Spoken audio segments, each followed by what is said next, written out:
There are secrets that cling to the shadows, desperate to be told. We drag them into the light. Welcome to Gravevale Echoes. In the world of Gothic romance, dreams are rarely just dreams. For the tragic heroine Beatrix Dane, a recurring vision of a fairy prince offered a beautiful escape. But what happens when that dream is twisted into a waking nightmare by a mysterious stranger? For Beatrix Dane, sleep was not a gentle descent into rest. It was an escape. Her waking hours were spent within the cold, stone embrace of Blackwood Manor, a house that seemed to actively resent the living. It was a place of long, dark corridors where the portraits of her ancestors watched with painted, judgmental eyes. A place where the silence was so heavy it felt like a physical weight on her shoulders, broken only by the sharp, cutting voice of her guardian, Aunt Alara. Life in the manor was a symphony of neglect, a quiet, orderly performance of misery.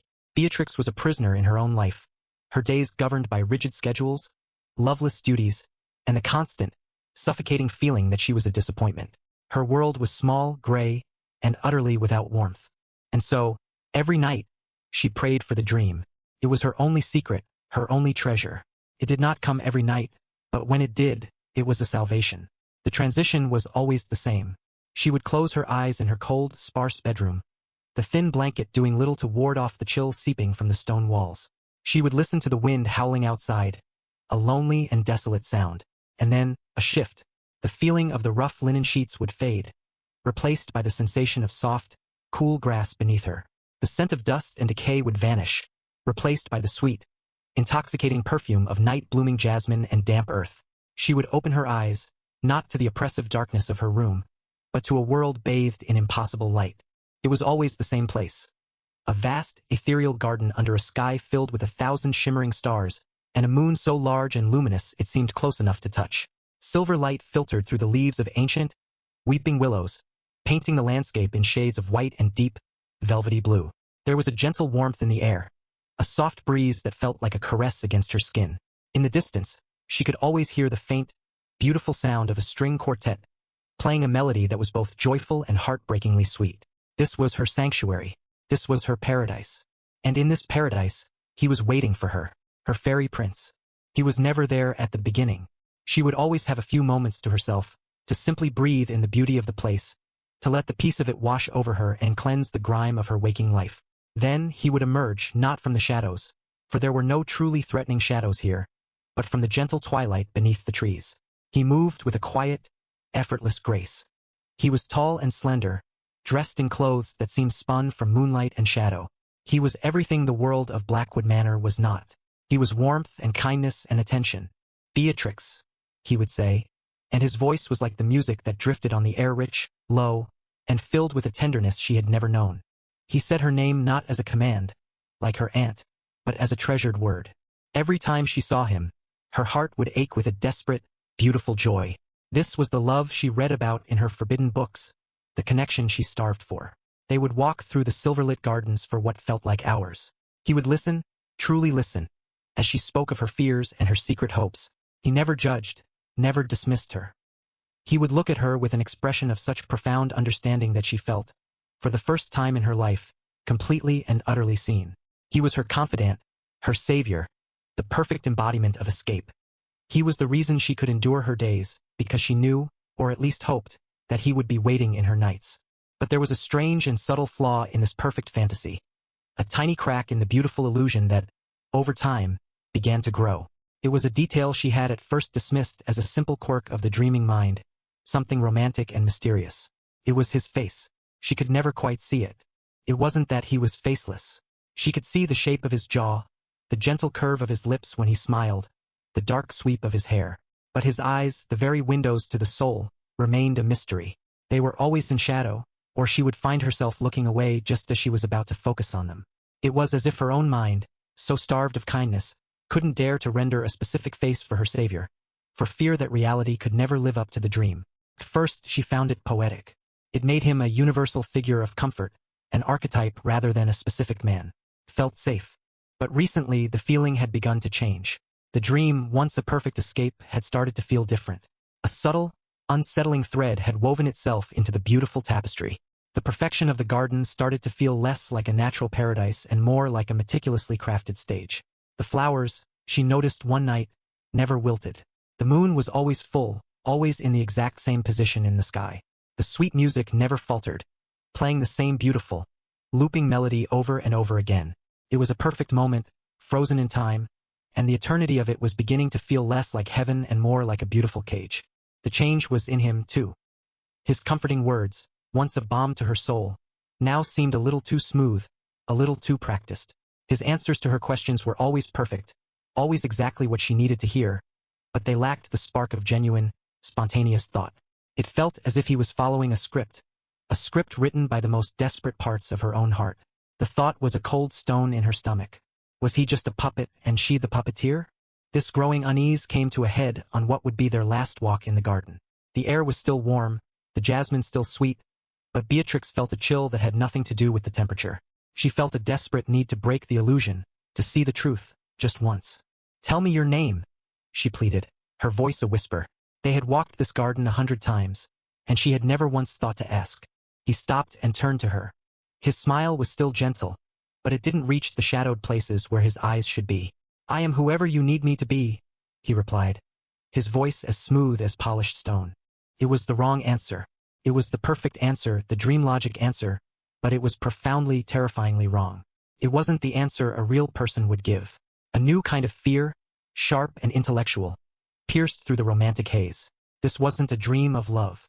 This was a dream of control. But who was in control? "No," she insisted, her voice trembling slightly. "I want to see you. I need to see your face." For the first time, she did not look away.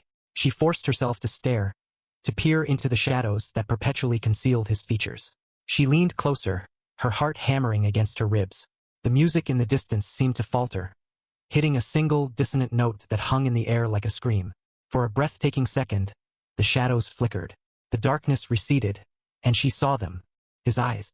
They were not the warm, kind eyes she had imagined. They were dark, ancient, and filled with a chilling, predatory intelligence. They were not the eyes of a lover. They were the eyes of a hunter. And in their depths, she saw not a reflection of her own longing, but a cold, calculating amusement. The gentle smile on his lips didn't vanish. It twisted. It stretched into a smirk that was both knowing and cruel, a look of triumphant ownership. In that horrifying instant, the entire dream shattered. The beautiful garden became a monstrous lie. The sweet-smelling flowers suddenly carried the cloying scent of decay. The warm breeze turned icy and sinister, whispering not words of comfort, but of secrets she thought were buried forever. The prince, her perfect prince, was gone. In his place stood something else. Something old, something patient, and something utterly terrifying. Beatrix was thrown from the dream with the force of a physical blow. She awoke with a silent scream caught in her throat, her body drenched in a cold sweat. She was back in her bedroom at Blackwood Manor, the oppressive darkness a familiar enemy. But the comfort of the dream was gone, replaced by a new and profound terror. The dream had not been an escape. It had been an invitation, a door she had willingly opened night after night. And now, she had the sickening feeling that something had just watched her through it, and was about to step through into her waking world. The shadow was no longer in paradise. It was in her room, waiting. The nights that followed were sleepless. The dream of the Silver Garden and its fairy prince, once her only solace, was now a source of pure dread. Beatrix would lie awake in her bed, her eyes wide open in the dark, fighting the pull of sleep with every fiber of her being. She feared closing her eyes, feared the inevitable return to that beautiful, treacherous place and the cold, knowing smirk of its keeper. The manor, once merely oppressive, now felt actively hostile. The groans of the old house were no longer just the settling of wood and stone. They were footsteps in the hall. The whisper of the wind against the windowpane was a voice calling her name. Her sanctuary had been poisoned, and now the poison was seeping into her waking world. After 3 nights of this self-inflicted torture, she could bear it no longer. The air in her room was thick and stagnant, heavy with the scent of her own fear. She felt as though the walls were closing in, the darkness pressing down on her chest, stealing her breath. She had to get out. She needed air. She needed the moon and the stars, something real and vast to remind her that the world was larger than the haunted confines of her own mind. She slipped out of her bed, her bare feet silent on the cold floorboards. Pulling a thin woolen shawl over her nightgown, she crept from her room, moving like a ghost through the sleeping house. She navigated the familiar corridors not by sight, but by memory, her hand trailing along the cold, damp wall. Finally, she reached the heavy oak door that led to the gardens and, with a soft click of the latch, stepped out into the night. The cold hit her instantly, sharp and clean, a welcome shock to her senses. She took a deep, shuddering breath, filling her lungs with the crisp, earthy scent of the autumn night. Here at least things were real. This was not the dream garden. This was the garden of Blackwood Manor, a sad, neglected shadow of its former glory, where her dream world had weeping willows and night-blooming jasmine. This place had skeletal, grasping branches and thorny, overgrown rose bushes whose flowers had long since withered into brown, shrunken heads. The stone pathways were cracked, with stubborn weeds pushing through, and the grand central fountain was dry, its cherubic statues stained green and black with age and moss. It was a ghost of a garden, a place of beautiful decay. And yet, tonight, it held a strange, spectral beauty. A full, brilliant moon hung in the black sky, a perfect silver disk. Its light was not the soft, ethereal glow of her dreams. It was a stark, clinical light, casting everything in sharp relief. It bleached the color from the world, leaving only silver and the deepest, inkiest black. Every twisted branch, every crumbling stone, threw a long, distorted shadow that seemed to stretch and writhe with a life of its own. The atmosphere was thick with a feeling that was uniquely Gothic, a breathtaking romance intertwined with a profound sense of unease. It was beautiful, but it was a cold, dangerous beauty. Beatrix walked slowly toward a stone bench near the dead fountain, her thin shawl pulled tight around her. She was alone, but she did not feel alone. She felt watched. She had been sitting for only a minute when a sound broke the silence. A soft crunch of gravel behind her. It was a single, deliberate sound, not the scurrying of some small nocturnal animal. Her entire body went rigid. The fear that had been her constant companion for days now coalesced into a single point of ice in her stomach. She did not want to turn. Every instinct screamed at her to stay perfectly still, to pretend she hadn't heard, to become one with the stone statues around her. But the silence that followed the sound was even more terrifying. It was a heavy, expectant silence. He was waiting for her to turn. Slowly, her heart hammering a frantic rhythm against her ribs, she forced her head to move. And there, standing not 20 feet away, a man emerged from the deep shadow cast by an ancient yew tree.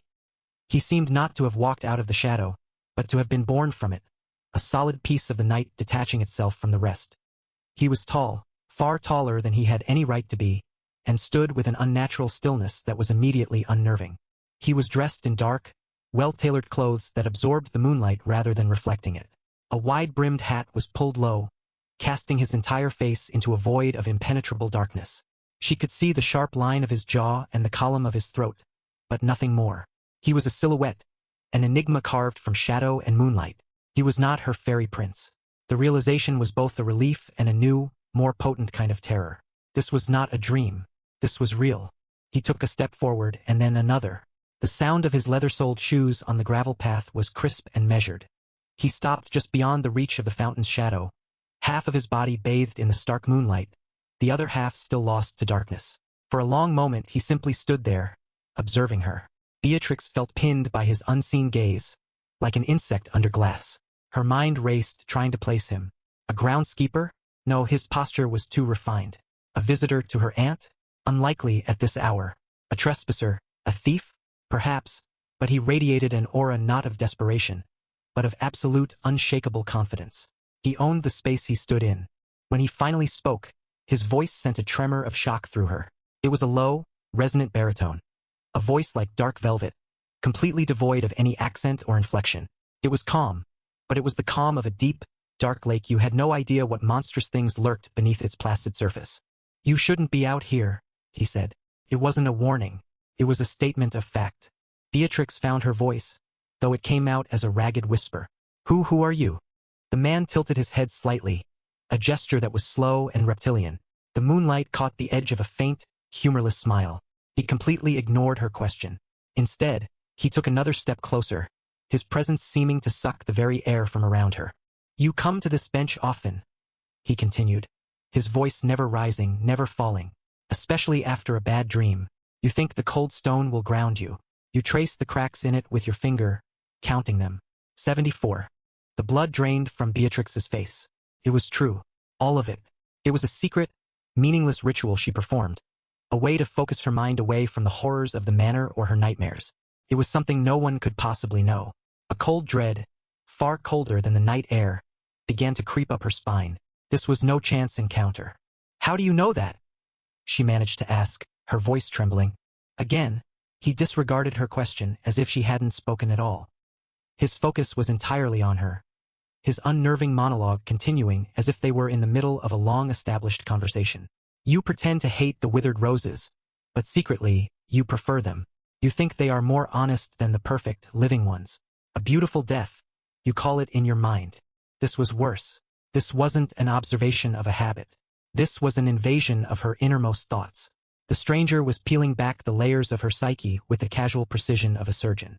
The romantic, eerie atmosphere of the garden had vanished, replaced by the stark, claustrophobic terror of a psychological interrogation. He knew her. He knew her in a way that was intimate and impossible. Beatrix was frozen, a statue of fear. Her initial impulse to flee was now locked in a desperate battle with a terrifying, consuming curiosity. Who was this man? How could he see into her soul? She felt a bizarre, magnetic pull toward him. He was terrifying, yes, but he was also the first person in her entire life whose attention was focused so completely, so intensely, upon her. It was a twisted, horrifying version of the intimacy she had craved in her dreams, now made real in the form of this waking nightmare. She was the classic tragic heroine, mesmerized by the very thing that promised her destruction, unable to look away from the serpent that had her in its gaze. She tried to stand, but her legs wouldn't obey. She felt rooted to the cold stone of the bench, trapped not by any physical force, but by the sheer weight of his knowledge. He saw her struggle, and the faint smile on his unseen lips widened.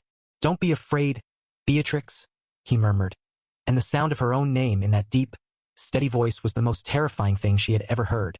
It sealed the fact that this was not random. This was for her and her alone. "I'm not here to harm you." He paused, letting the silence stretch, letting her terror build to an almost unbearable peak. Then he delivered the final, devastating blow to her sanity. "I am here to help you understand why the silence inside that house is so much louder than the wind out here." He was no longer just reading her thoughts. He was quoting them. It was a phrase she had written in a secret journal hidden beneath a loose floorboard in her room not a week ago. A journal no one knew existed. The world tilted on its axis. This man, this impossible, enigmatic character, wasn't just watching her from the shadows of the garden. He had been inside the house. He had been inside her room. He had been inside her mind. The line between her nightmares and her reality had just been completely and irrevocably erased. She stared at the dark void where his face should be, her breath caught in her throat, knowing that whatever came next would shatter her world completely. The stranger's last words hung in the frigid air, more chilling than the night itself. "I am here to help you understand why the silence inside that house is so much louder than the wind out here." He had quoted her secret journal. The thought was so monstrous, so impossible, that for a moment, Beatrix's mind simply refused to process it. It was like trying to stare directly at the sun. Her consciousness flinched away, seeking refuge in denial. It was a coincidence, a lucky guess. He must have overheard something, somehow. It was the only rational explanation, and she clung to it like a drowning woman to a piece of driftwood. But she knew, deep in the core of her being where instinct lived, she knew it was a lie. There was no rational explanation for the depth of his knowledge. As if sensing her desperate internal struggle, the entire atmosphere of the garden seemed to shift. A sudden, powerful gust of wind roared through the skeletal trees, a mournful, hollow sound like a great beast sighing in its sleep. It was no longer a gentle breeze but a physical force, whipping Beatrix's thin nightgown against her legs and tearing at the shawl around her shoulders. Her long, dark hair was ripped from its loose braid and lashed across her face, momentarily blinding her, a tangle of black silk against her pale skin. The wind carried a new scent with its smell of damp earth, of coming rain, and something else, something heavier and fouler, like the smell of a freshly opened grave. The very air grew thick and heavy, charged with a static electricity that made the fine hairs on her arms stand on end. The romantic, melancholy beauty of the moonlit garden was gone, stripped away in an instant. What remained was a stage, cold and hostile, set for a final terrible act. And the stranger, the architect of this terror, changed with it. The faint, mocking smile that had played on his lips vanished.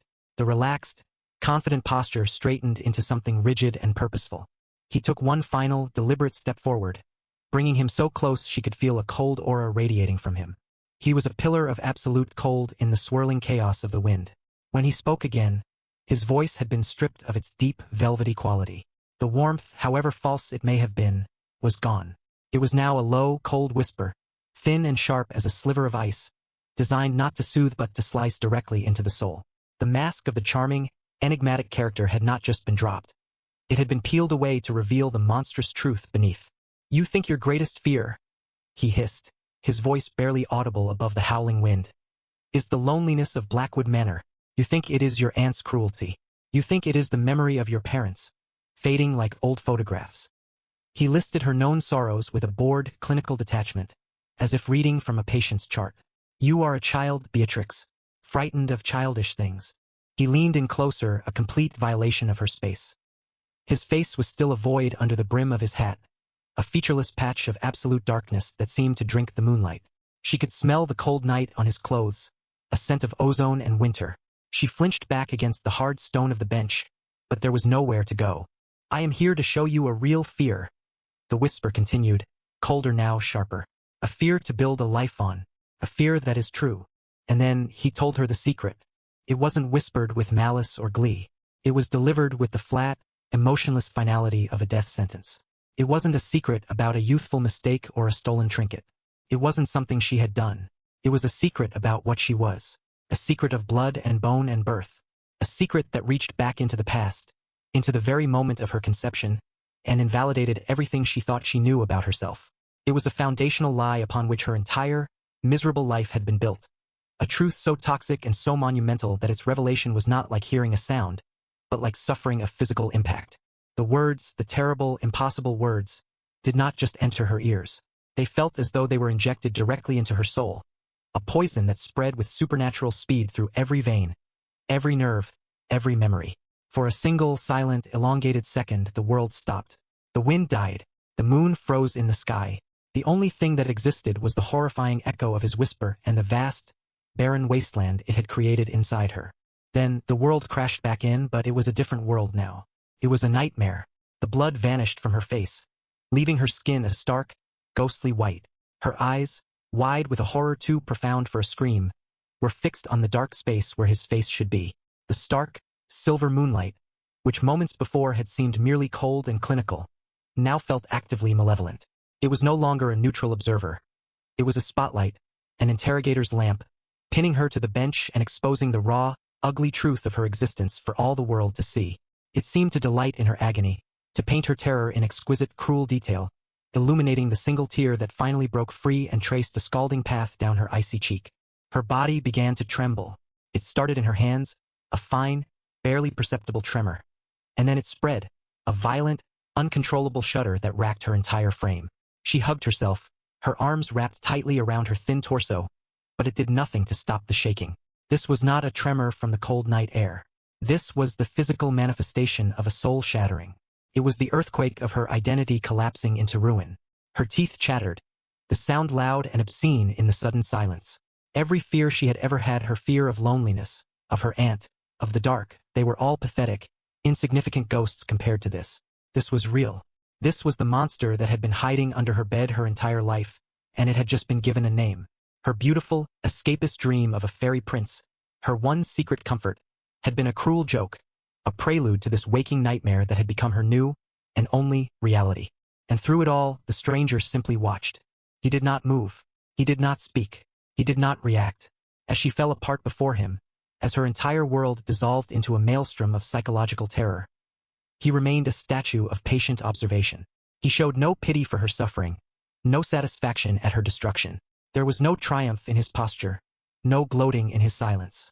There was only a profound and terrifying indifference. Beatrix, through the haze of her horror, could feel his unseen gaze upon her. It was not a human gaze, filled with emotion or intent. It was a heavy, dispassionate pressure, the gaze of a scientist studying a chemical reaction, or a watchmaker observing the intricate, pathetic death throes of a captured fly. He watched her shatter with the detached curiosity of a god. His utter lack of emotion was perhaps the most horrific part of all. It meant that the sheer agony, her terror, the complete annihilation of her spirit was not the point of his visit. It was merely a step, a necessary move in a much larger, darker, and more sinister game she couldn't begin to comprehend.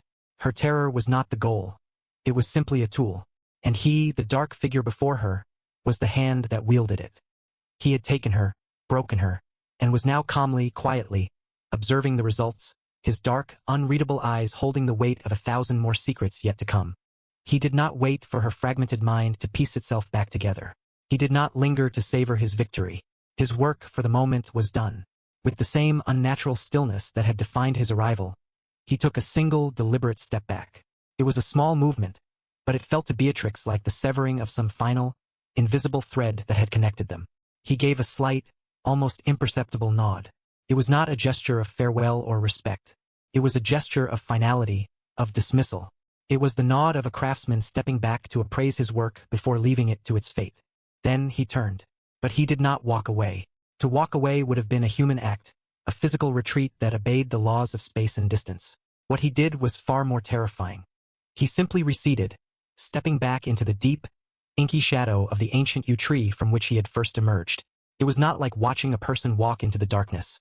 It was like watching a drop of ink fall into a black pool, its edges blurring, its substance dissolving until it was indistinguishable from the whole. He did not vanish in a puff of smoke or a trick of the light. He melted. He dissolved into the shadow, becoming one with it, until the space he had occupied was nothing but empty, moon-drenched night. One moment he was there, a solid, terrifying presence. The next he was gone, utterly and completely gone, as if he had been nothing more than a hallucination, a figment of her broken mind made terrifyingly real.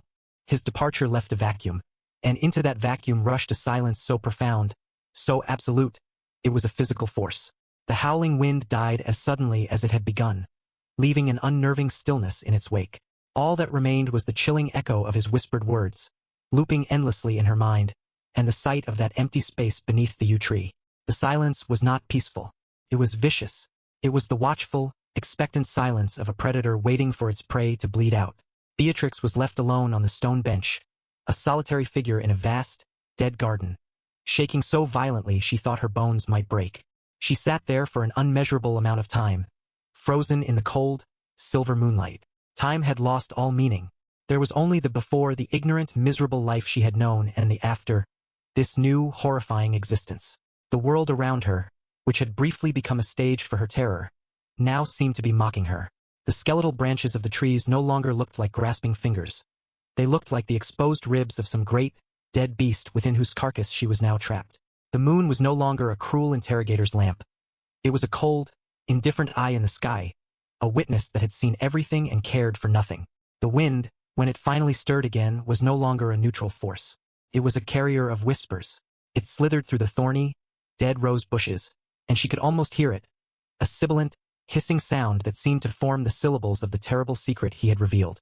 It was laughing at her. The whole world was laughing at her. Her mind, hemorrhaging from the shock, began to do the only thing it could. It started to search for patterns, for logic, for any kind of anchor in the swirling chaos of her new reality.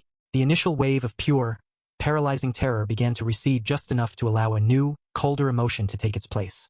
A dreadful, creeping sense of understanding. This was not a random event. This was not a chance encounter with a madman in a garden. The thought solidified in her mind, hard and sharp as a shard of glass. This was an attack, and it had been orchestrated with a terrifying, inhuman precision. How had he known? How had he known her secret rituals, the counting of the cracks, her thoughts on the withered roses? How had he known the exact words from her hidden journal? And most importantly, how had he known the secret, the one that had just unmade her? The knowledge was too perfect, too specific. This was not a lucky guess or a well-placed spy. This was something else. This was a plan. A plot that had been unfolding in the shadows around her, with her, the tragic, ignorant heroine, as its designated target. A new, chilling thought took root in her mind, a seed of paranoia that instantly sprouted into a monstrous tree. The dream, her fairy prince. It hadn't been an escape. It had been the first move in the game. It had been a reconnaissance mission, a way to study her, to learn her weaknesses, her deepest longings, her most profound fears. The fairy prince with the shadowed face and the cold, watching eyes had been a lure, a key designed to unlock her soul so that this other, this creature of the night, could step inside and plunder it. She had willingly invited the monster in, night after night, believing it to be her savior. The shame of her own foolishness was a fresh wave of nausea. Her gaze, filled with dawning horror, lifted from the empty shadows of the garden to the looming silhouette of Blackwood Manor behind her. The house stood against the moonlit sky, a great, dark beast of stone and slate. It had always been her prison, but now she saw it for what it truly was, the center of the conspiracy. It was the game board, The secret was not just her own. It was a secret of the house. A secret her guardian Aunt Alara must have known all along. The woman's cruelty, her coldness, her constant, simmering resentment, it all clicked into place. Not as the casual malice of a bitter old woman, but as the calculated behavior of a co-conspirator, a jailer who knew the true nature of her prisoner. The silence in the house wasn't just neglect. It was the suffocating silence of a shared, terrible secret. The entire structure, every stone, every shadow was a part of this plot. She was living inside the conspiracy. Finally, her frozen limbs obeyed her. She stood up, her movements stiff and robotic, like an automaton whose gears were grinding with rust. She turned and began to walk back toward the house, each step an act of supreme effort. The world had fundamentally and irrevocably changed. Her inner sanctum, the secret world of her dreams, had been violated and turned into a weapon against her. Her outer sanctuary, the simple solitude of the garden, had become the scene of her own spiritual execution. There were no safe places left. Crossing the threshold back into the oppressive darkness of the manor was like stepping into the belly of the beast. The familiar corridors were no longer just dark and empty. They were filled with a predatory, waiting presence. Every corner, every doorway, every patch of shadow was a potential hiding place. Was he in here now? Was he watching her? His unseen eyes following her as she stumbled back to her room? When she reached her bedroom, it felt like a stranger's room. It was a cell, a place of violation. She looked at the floorboards near her bed, at the spot where her journal was hidden, and a fresh wave of terror and violation washed over her. She felt physically ill. He had been here. He had stood in this very room, touching her things, reading her most private thoughts before using them to destroy her. The very air felt contaminated by his presence. Beatrix crawled into her bed, but she did not pull the covers over her. She simply lay on top of them, curled into a tight ball, her eyes wide open, staring at the suffocating darkness. Sleep was an impossibility now, a terrifying gateway she would never willingly open again. Trust was a concept that no longer existed. She couldn't trust the night. She couldn't trust the silence. She couldn't trust the house. And most terrifyingly of all, she couldn't trust her own mind. Her memories were lies. Her dreams were traps. Her secrets were weapons to be used against her. The fear was no longer an external force, a stranger in a garden. He had successfully planted it inside her. It was a part of her now, a permanent resident in the ruins of her soul, and its whispers were the only company she would have in the long, dark, endless night ahead. The first pale, gray light of dawn began to seep through the grimy panes of Beatrix's window, but it brought no comfort. Dawn was supposed to be a reprieve, a promise that the horrors of the night had been vanquished by the coming day. But for Beatrix, lying stiff and cold atop her bed, the light was merely an illumination of her new prison. The darkness had not fled. It had simply changed its shape. It no longer lurked in the corners of her room. It now lived behind her eyes, a permanent shadow cast upon her soul. She hadn't moved all night. Her body was a rigid shell, but her mind had been racing, trapped in a frantic circular marathon of terror. It always came back to the same impossible, soul-crushing question, a question that had become the new, horrifying center of her universe. Who was that man? The question was not a simple inquiry. It was a labyrinth. Every potential path led not to an answer, but to a new, more monstrous form of fear. Her mind, desperate for the solid ground of logic, first tried to construct a rational explanation. He was a man, just a man, a very clever, very cruel man, perhaps a rival of her family, someone with a vendetta, who had spent years plotting this moment, a master of disguise and infiltration, who had somehow bribed a servant or found a secret passage into the manor. It was the stuff of the Gothic novels she secretly read, a tale of shadowy conspiracies and secret plots. This explanation provided a sliver of comfort for a fleeting second, because a man, however brilliant or malevolent, could be understood. A man had motives, revenge, greed, power. A man could be fought, but the comfort crumbled into dust as soon as she examined it. How could any man, any spy, have known the things he knew? The secret, meaningless ritual of counting the cracks on the bench. Her private, unspoken thoughts about the beauty of dead roses. These were not facts one could uncover. They were pieces of her soul. And her journal was hidden beneath a floorboard that had not been disturbed in 50 years. A secret she had discovered by pure chance. No one could have known it was there. And then there was the final, devastating secret he had revealed. A secret of blood and birth. So old and so deeply buried that she doubted even her cruel Aunt Alara knew the full, unvarnished truth of it. For a man to have unearthed it would have required a feat of investigation so profound as to be impossible. But it was his departure that truly shattered any hope of a rational explanation. He had not run. He had not snuck away. He had melted into shadow. He had dissolved. It was not a trick of the eye. Her mind, sharpened to a razor's edge by terror, had seen it with perfect, horrifying clarity. Men did not do that. The laws of physics, the solid, dependable rules of the world, had bent and broken before her very eyes. So, if not a man, then what? The question opened a new, darker door in the labyrinth of her mind. If he was not human, then he was something else, something other. Her first thought, born from the very stones of the ancient manor around her, was of a ghost. Blackwood was a house of secrets and sorrows, a perfect breeding ground for restless spirits. Perhaps he was an ancestor, a ghost tied to the family and its foundational lie, a tormented soul seeking to expose the truth that had bound him to this place. A ghost could explain the impossible knowledge. Spirits were said to watch the living, unseen, unheard. A ghost could explain his ethereal departure, fading back into the nothingness from which he came. It was a classic Gothic trope, a familiar and almost comforting kind of horror. But the theory felt thin, inadequate. It didn't fit. His presence had been too solid, too real. She had felt the cold radiating from him. His voice was not a wispy echo from beyond the grave. It was a deep, resonant force that had vibrated in the very air she breathed. Ghosts were remnants, faded copies of the living.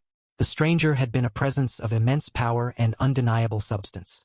He was not a faded echo of the past. He was a living, breathing predator in the present. Her mind recoiled from the ghost theory and fell, tumbling, into a far more terrible abyss. If not a ghost, then what? What ancient thing masquerades as a man, knows all secrets, delights in psychological torment, and plays games with human souls as if they were chess pieces? A demon. The word itself was a shock of ice water to her system. Felt insane, medieval, the stuff of fever dreams and forbidden texts. But the more she considered it, the more the jagged pieces of the night began to fit together with a terrifying, perfect symmetry. The dream of the fairy prince, it was a classic demonic lure. A beautiful mask designed to hide a monstrous face. A temptation tailored perfectly to her deepest desires for love and escape. He had used her loneliness as a key to unlock her soul. And the encounter in the garden, it was not an attack for the sake of cruelty. It was a transaction, a display of power.